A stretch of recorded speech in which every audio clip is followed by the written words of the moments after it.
Hello and welcome to a bonus episode of Stand Up, where I welcome my good friend Maura Quint back to the program. I try to get her on the program as often as I can, once a week or so, and have for the history of this show, because I think she is one of the smartest, most passionate, and hilariously brilliant people that I know, period. But today's conversation is special for two reasons. One, we covered the election outcome and what the abortion issue means. She gave her own very always original outlook on that, as well as debate recap. And nobody does it better than Maura Quint, because she every time writes these hilarious recaps of the debates. You've got to read it at McSweeney's. It's linked in the show notes. But then she gives us these great insights on tax policy because, of course, she works for the Americans for Tax Fairness nonprofit organization in Washington, D.C., where she runs their campaign. She's also, of course, the co-founder of TaxMarch.org movement and organization, and really a tax policy analyst expert who explains some really important stuff on today's program. But then there's this bonus moment that happens during my conversation with Maura, where right in the middle of it, the dog got out of the house. She's supposed to be getting groomed. I know, I roll. But she got out and she ran out to the shed, my dog, and I had to stop for a moment. But when I ran the dog back inside for the groomer who had just showed up, Maura just kept talking after I left the shed as a bit, making fun of me and ripping on dogs and dog owners and dogs' lives. And it was just hilarious. She just kept talking and waited for me to run back. And then she picked up on her very serious point about the Speaker of the House, Mike Johnson, and his proposal to not shut down the government or whatever. It was just amazing. She's amazing. She's brilliant. And this is yet another great conversation. Always happy when she joins me. Follow her now on Blue Sky and TikTok and Threads and, of course, Twitter, where she's not really writing as much or posting as much, even though she was such a big deal over there for such a long time, which made her name, I think, on social media. You know her, you love her. Let's do it right now with Maura Quint. There she is. Hello, Maura. Thank you for joining me here on Sunday for a Monday. Thank you for having me. I don't know what day of the week it is. I'm still exhausted from staying up all night after the debate, so I'm lost in time. Yeah, well, thank you for your service. It is another brilliant masterpiece. It's fun to watch people talk about my friend, you, who I have recognized your talent and brilliance and specifically, obviously, your humor.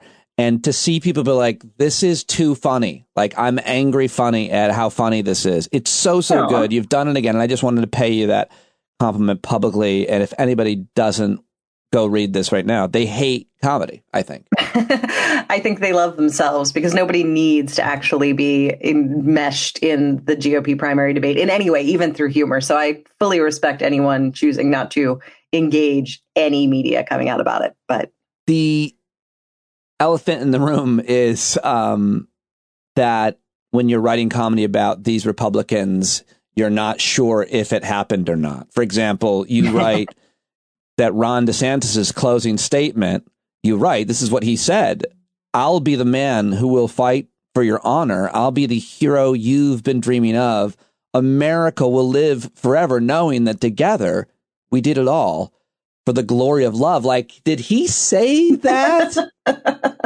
It sounded to me like he did. He was like, he was doing this thing where, like, I'll be the leader who's this, I'll be the man who's this, I'll be the, and he repeated the "I'll be the" phrase enough times that that's all I heard from that point on. That's it. So I don't know. He might have said those words, or maybe he said something else. I don't know. It was the long night. So, well, that point about satire ending and reality beginning about Republicans has been, we've belabored that, all people in comedy and humor. You've answered that question in interviews and with other people a million times. But the other obvious thing that kind of needs to be talked about, Lester Holt mentioned it at the very top, is like, Donald Trump's not here.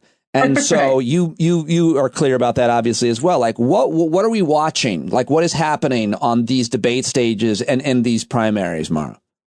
I mean, it's just an absolutely ridiculous display to me. Some people say, like, oh, they're competing to be his vice president. They're not competing to be his vice president.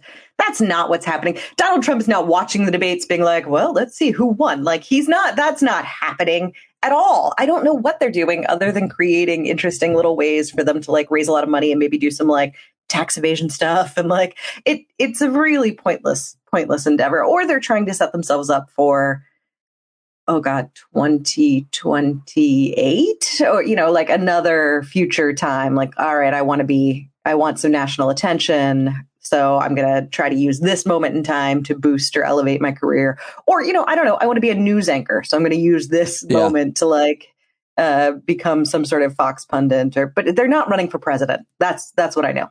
Well, it's always the case that the higher your profile as a result of running for president, the more options you have to make money doing books, speaking, media, et cetera, that you just mentioned. But I feel like we just need to always remind the American people or people watching politics ourselves that Donald Trump is the front runner. I was about to make this point, but the truth is anything could still happen, I guess. Like, he's not guaranteed the nomination. What if he doesn't win Iowa or New Hampshire or something?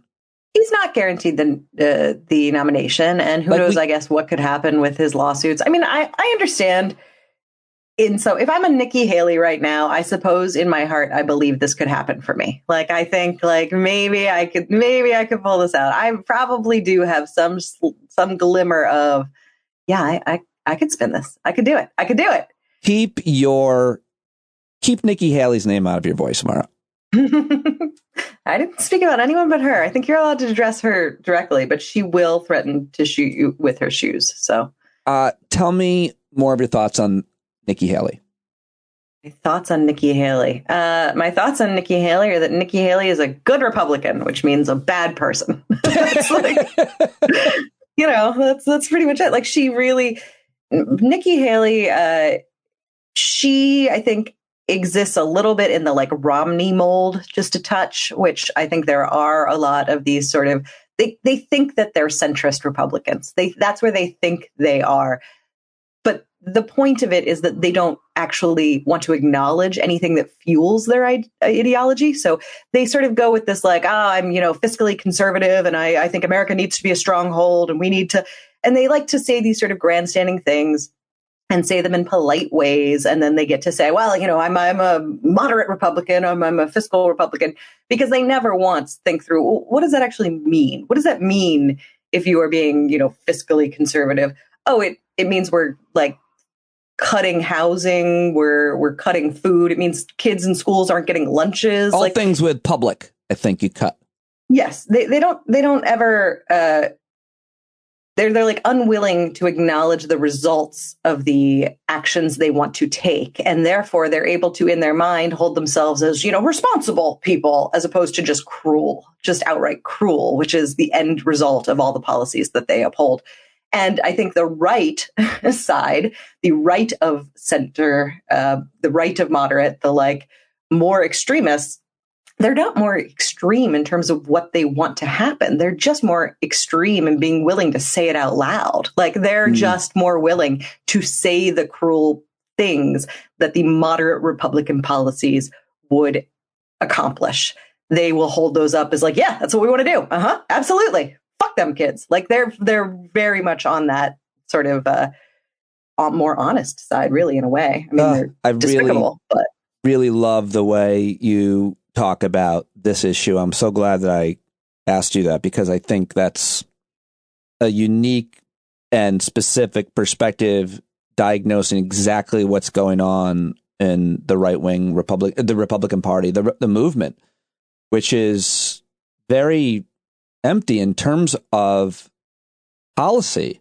And that's been that way for a while. And it's probably the strongest argument for this kind of cult mentality. It's they don't have actual government policies. I mean, you're a policy analyst, an expert when it comes to taxes. You understand what the government's role is and what they do and what happens when you spend or cut here. And they seemingly don't care at all about any of those things, to the point that they would put forth serious ideas that could pass even out of their crazy echo chamber. They tried to repeal Obamacare. They couldn't do it, Mar. So when they are governing, what actually happens or doesn't?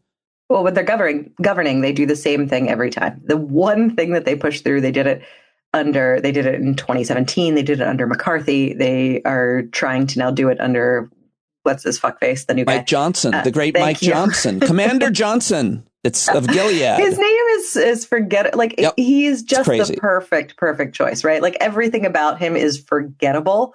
And it's in that sort of because you want you want an assassin to be forgettable, like, right? Like, you don't want somebody that stands out and that draws attention. You want them to quietly be able to murder everyone. So he's perfect for the role. But yes, that dude. So what he tried to do, and what all of the predecessors did, their first priority of business, the one thing that they all as a party agree on is taxes. Pause. The first thing they agree on, my dog is scratching at my door. That means the groomer is here and she got out. I beg your pardon to stay right where you were so you can finish that very important point. I'm so sorry. I'm going to monologue while you're gone about you. He had a groomer come to his house to care for his dog. Like, I don't do that for me as a person. This is the whole point. I want to be someone's pet dog because they get treated so much better than any human has ever treated, I think, another human, not just me, but like another human being. And I am incredibly, incredibly jealous of that whole thing. I assume he's going to just cut this out, so I'll just keep talking, maybe. Oh, to be a dog, scratching at a door, escaping from your human captors. All dogs basically have Stockholm syndrome. They want to escape, they want to run away, but they also just absolutely love and are dependent upon the captors. And they do not believe in themselves, which is really, that's the problem. And that is really the difference between dogs and wolves. Dogs don't believe in themselves. They've had that trained out of them through history to no longer believe in their own abilities of themselves, whereas wolves still know their own value. And it's tricky because, I mean, obviously we all sort of have this, we have to believe in ourselves and believe in our own value. We want to be the wolves. But really, when it comes down to it, like, honestly, if I'm being real honest and you give me that choice, I don't know. I don't know that I want to kill my own animals. Like, it's okay. Just, feed me a couple times a day and put me in a nice plushy bed. And it's all right. I don't mind doubting myself every day for it. Hey, welcome back. I cannot wait to hear what just got said. It sounded like it may have been brought to you by Maura's Epic Rants, Off the Cuff. Her new Substack, Off the Cuff. I was just talking. I don't even know what I said. I'm going to go listen to that and potentially include it. But pick up on your point. Do you know what it was? Because I can't. Absolutely. So we have Mike Johnson. We have all of his predecessors. They have put forth one goal when they step into office, and it is one thing that they achieve because they are all united on it. And that one thing is cutting taxes for rich people. It's the only thing they actually care about doing. It is the only thing they actually hold up as a real priority. Lost the word there. Yeah, that's what they do. And that's what they've been trying to do as we're looking at a government shutdown potential. This is what they tried to do even when we were talking about, they were talking about foreign aid to Israel. And again, regardless of anyone's feelings on that, it doesn't matter what the bill is. Republicans use it as a way to try and make sure that rich people can have more money. And that's what they tried to do. They tried to attach it to cutting the IRS funding, and they claimed we'll offset it. Just explain to me the actual analysis of what their proposal's outcome. I think it was Ukraine and Israel funding for cuts in the IRS. But you and your organization obviously have looked at this. And what do you say about what that, by the way, funding was for, what it was supposed to be doing, and what would happen if it were cut? So the passage of the Inflation Reduction Act last summer, which, by the way, terrible name because everything in DC goes by acronyms. And so it's just the IRA this, the IRA that. And I mean, like, obviously we're all thinking that the Irish Republican Army did something. Right. Like, that's, I suppose some people are talking about their savings accounts, but like for most of us, it's just like, oh, did they do more pipe bombs or what's happening? Yeah, it's confusing. Inflation Reduction Act. I think of my retirement account, but you're someone a wealthy who cares. person. I understand. I think about international revolt, of course, and throwing off shackles. But whatever, you do you. That's fine. Wow, I hope you get a cozy little beach house. That went wrong. I'm going to edit that out. Hey, how many dog groomers do you have coming over, Pete? 6. A team. They actually have a dog sled that they arrive in, which is super weird. So the acronym is throwing us off into the tangent, but the truth is it has become ubiquitous with... Yes. The Inflation Reduction Act did a lot of reasonable things. It didn't go nearly as big as it needed to, of course, primarily because we had Joe Manchin and Kristen Sinema working really, really hard to just deflate so many parts of it. But one thing that did get through was this massive increase in funding to the IRS, which is a tricky thing to sort of message around because the IRS has not historically been great for the American people. The IRS has a bad history of, going after and auditing low-income people on assistance programs, which is fucking nonsense. Like it's absolutely indefensible. But what I can say is that Republicans have spent the last 10, probably more than that, but at least 10 years gutting the IRS, cutting funding over and over and over. And in order to audit the wealthy, you need a certain amount of capital because they fight back very hard with lawsuits, with lawyers. It takes a tremendous amount of time and investment. You need people power. You need to be able to pay lawyers as well to fight back. You need to put that investment in order to recoup huge amounts of money that the rich have just not been paying. When the IRS says you, millionaire, owe millions of dollars, the millionaire hires an attorney, and that lawsuit becomes something that needs funding and resources, or else you're never going to be able to recoup, yes, get that money. Yeah, that's exactly right. And so the IRS put a huge amount of funding in to hire a tremendous amount more people, and specifically to go after the money that the wealthy have not been paying, and to finally shift and refocus the priorities of the IRS so that the IRS is able to go after these rich tax dodgers. And they have been costing us huge amounts of money, billions of dollars that they have been getting away with over, periods of time. It is ridiculous. And so they started doing it. They got the money.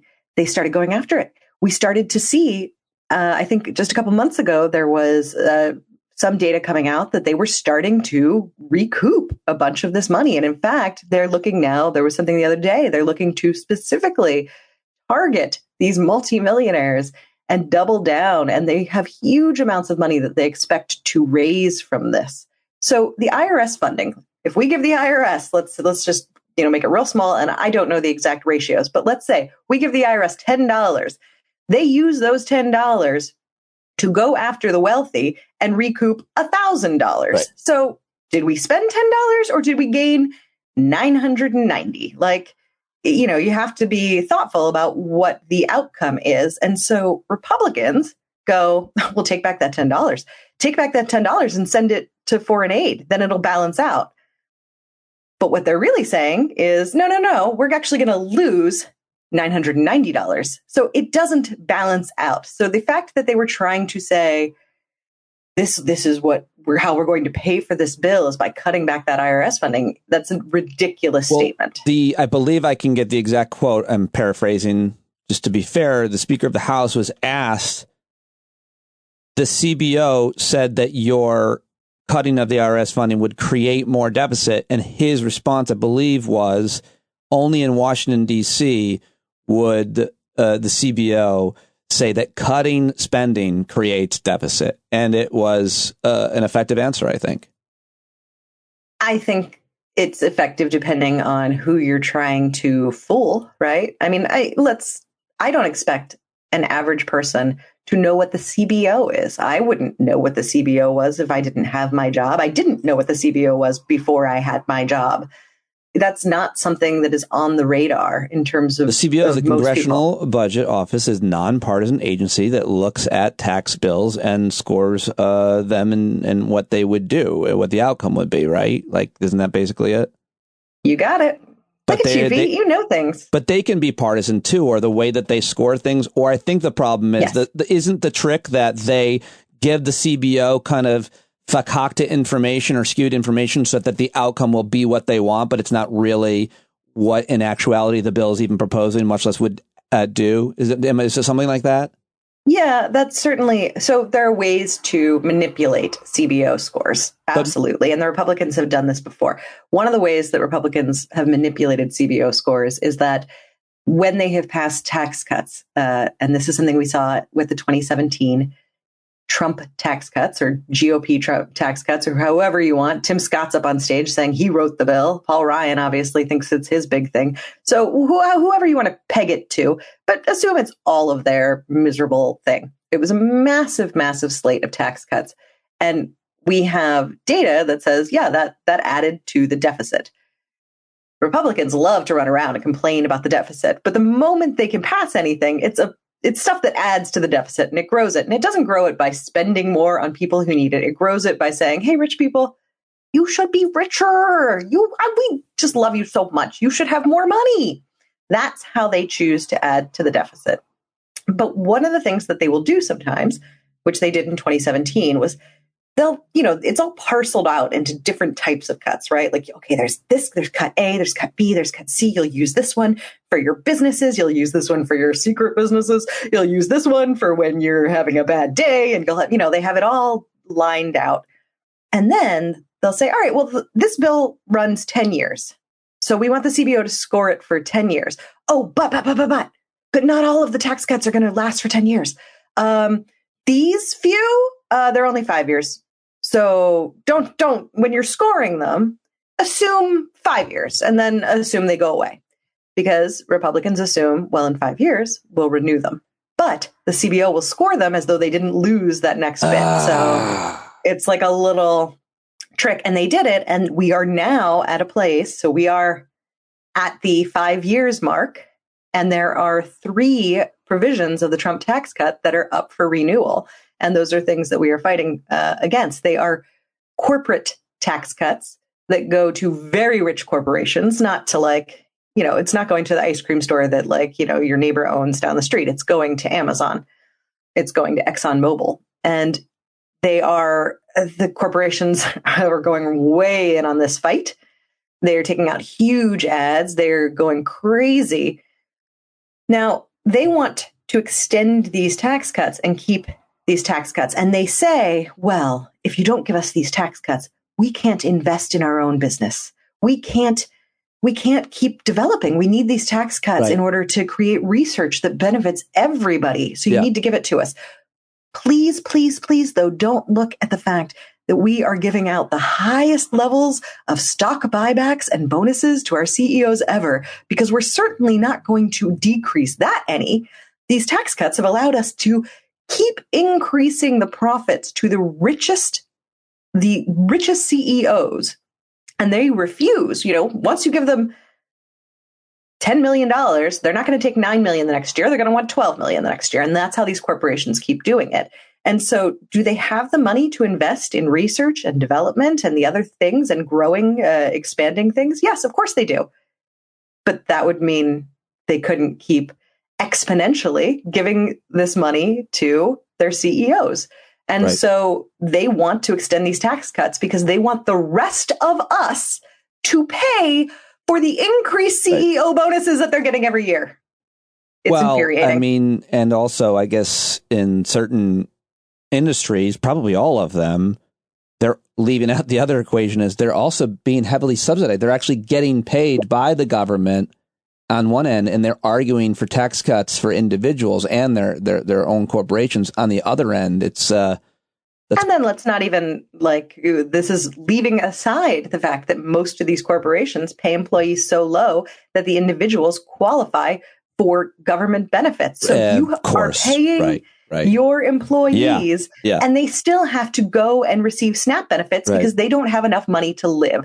So you're able to demand tax cuts that we as taxpayers are paying for, continue to increase the salaries of your CEOs while paying your workers so little that they have to come to the government to use services that the rest of us are paying for. So we are completely subsidizing the absurd, gilded aged levels of wealth that these individuals and corporations are amassing. And frankly, simply stealing from us. Yeah. Yes. There's a big expose investigative piece or a series of them years ago on specifically Walmart and McDonald's and the subsidies that they're getting and the wages the employees are getting and having to end up getting government benefits that you just explained. I mean, that's a I'm sure people hopefully have heard about that. It's crazy. I wonder if that's changed over the last few years with wages going up, that people can not necessarily need to have to qualify for SNAP or other benefits as a result of that. Because that dynamic is the most egregious and obvious statistic of how broken the system is. You're working 40 hours a week and not able to support yourself, pay your rent. That's when what? we say wages have increased, they have, but we're also looking at this rising inflation and cost of living. It's not necessarily getting better. The thing that was the most that had the most substantial change in terms of people's actual wealth was the direct payments that people got over COVID. And then additionally, the CTC payments, the child tax credit payments that individuals get. As it turns out, when you give people who are struggling money, that helps. And that's what we've seen a lot of times over and over. They waste it on drugs, alcohol, and like steak and lobster, though. I mean, I waste all of my money on drugs and alcohol, but no one's coming after me for it. So I'm not entirely sure what the problem is. Sometimes we need what we need to get by. I understand. That seems like really specific to you, though. And I'm not sure what government benefits you're getting on the side. So that's a really great set of explanations on a number of tax related issues. And I so appreciate that. And as you're talking, I'm like, I want to cut this up and show this to people, because the way that you explain it is, as always, really effective. I wanted to ask you about the election results before I let you go, and your thoughts on, there's been a lot said, obviously, about the role that women's reproductive rights and taking them, if you take them, right, what that does in... I'm laughing, Pete, because I'm sure you paused, because I like almost burst out laughing into the microphone, because I sat here for 30 to 45 seconds going, what election? What are you talking about? That's how like divorced from time I am. The election that happened like days ago? Yeah. Okay. All right. Whatever is going on in your life, I think I want to hear more about that you forgot about the election. That sounds pretty exciting, that whatever you're distracted. Go back to the wasting the money on drugs and alcohol. That's probably got something to do with it. It is kind of funny. It does seem like a while ago, and it's a weird, I don't know, it's a mid-off-year election, but it seems to be a real harbinger, a real canary in the coal mine. Red states do not like these abortion laws, and they are showing up to tell people. And I just want your interpretation specifically on, it's unsurprising that people are animated that, care about this issue, that are pro-choice and that are women, that like to control their bodies and stuff. But the red state thing, I wanted to get your thoughts on why that continues to be apparently very animating. Well, I mean, abortion is one of those issues that appeals to people across the board. It is a high polling issue. And I mean, polls suck. They're stupid. But at the same time, it's reasonable when we see poll after poll showing particular issues cross political affiliation. It has broad support. And, not to just be all about my own deal, but like taxing the rich. Taxing the rich is popular across parties. And abortion is popular across parties. What this really, the worry, though, of course, is that Republicans really are leaning super in to their sort of Christo-fascist base, I would say, and the evangelical voters who hold this very dear. They are big money donors is certainly a big part of it. So they really want to reinforce that. But additionally, there's always good and there's bad, right? It's fantastic. I'm so glad that it is an animating issue. I'm so glad people take it so to heart and they come out and they vote, which is hard to get people to do in these off-year elections. It's something, though, that we need to watch out for, is that every time Republicans see that they can't win on the issue, they will up the demonization, they will up the attacks, and they will up the disenfranchisement, which is the really nice way of saying they're going to try and keep people from voting. They're going to try and take away people's civil rights as much as possible and wherever possible.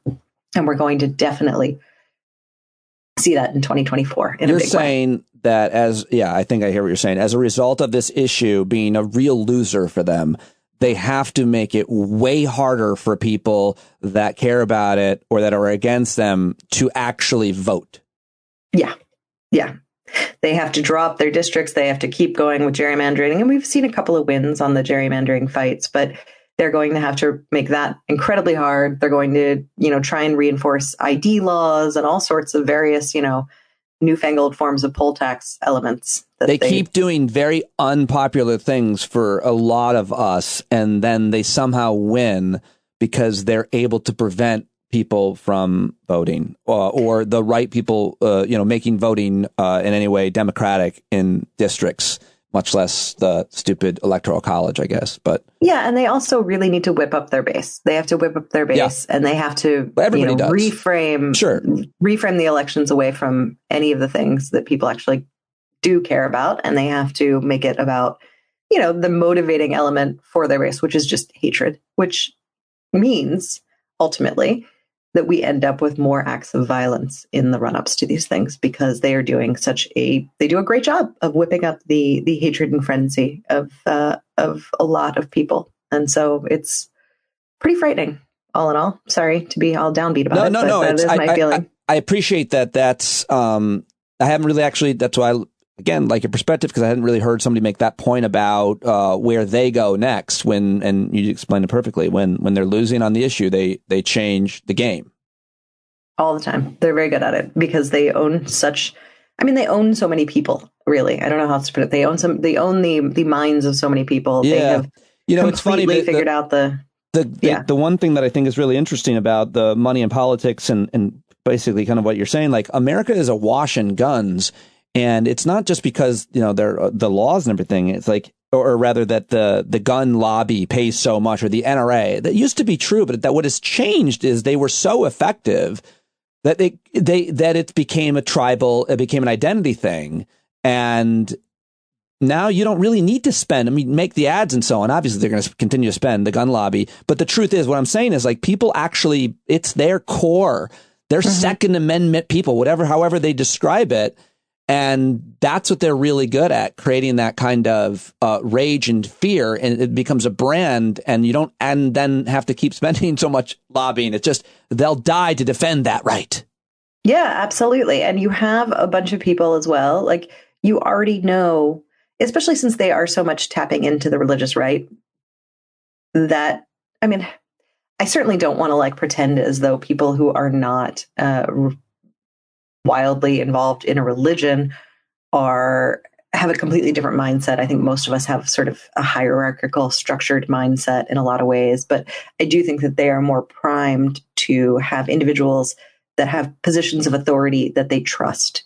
And I think that doesn't exist as strongly on the side that does not have this fanatical religious passion. And so when you have people on a pulpit who you have invested a lot in believing in, telling you these things, it is so much easier to just kind of cut through any of the doubts and other questions that you might raise. Yeah, that's why I think the best example of that, I'm sure there's better examples, but I'll continue to tout mine, is Donald Trump telling people that the election, the big lie, that he won. And, I have a certain sympathy, you may not, but I do have a certain sympathy for people believing the president of the United States and then showing up at the Capitol that day.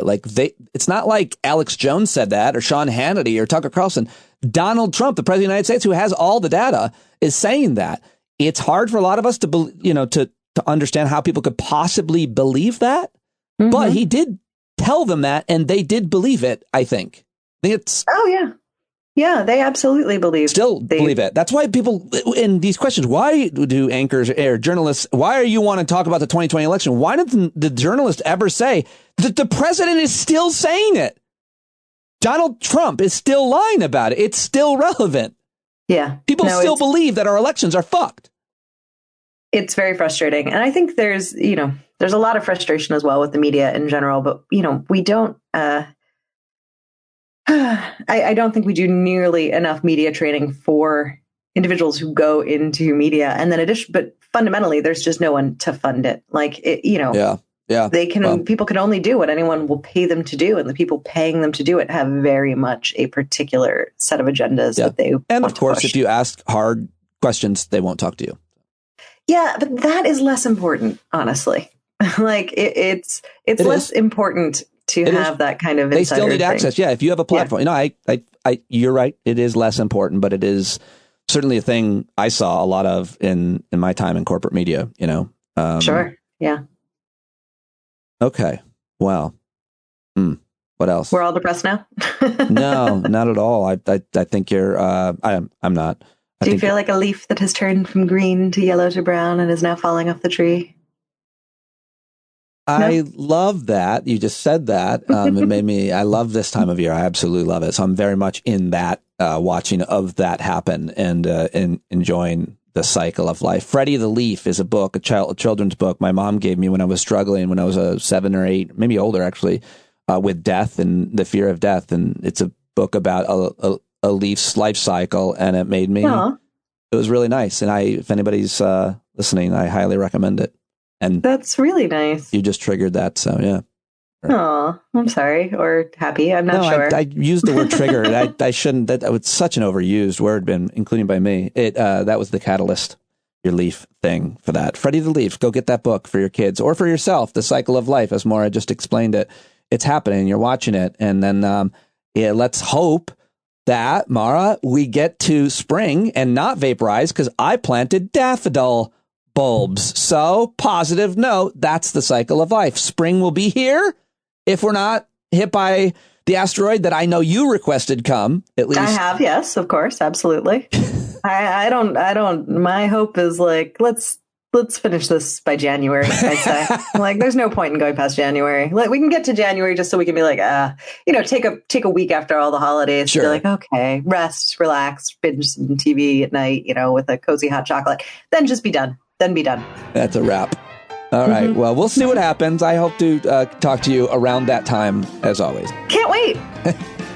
What did I tell you? Isn't she great? Isn't she always great? Share that one with all of your friends when it comes to everything that she said, including her hilarious riff when I left the shed. Hope you like it. Go follow her on social media and all those links in the show notes to find her and her writing. Read that hilarious piece at McSweeney's where she makes fun of the Republican debates. Share it with your friends. Tell her you heard her here on Stand Up and promote this show. Support it with your paid subscription. Go to patreon.com/Pete Dominic right now. Jon Carroll writes the music for the program on the way in, on the way out. We love him. JonCarroll.org. Take it away, brother. When you can't see the forest for the burning trees, you got to stand up. Hey, you've been sitting so long, you got the creaky knees, you got to stand up.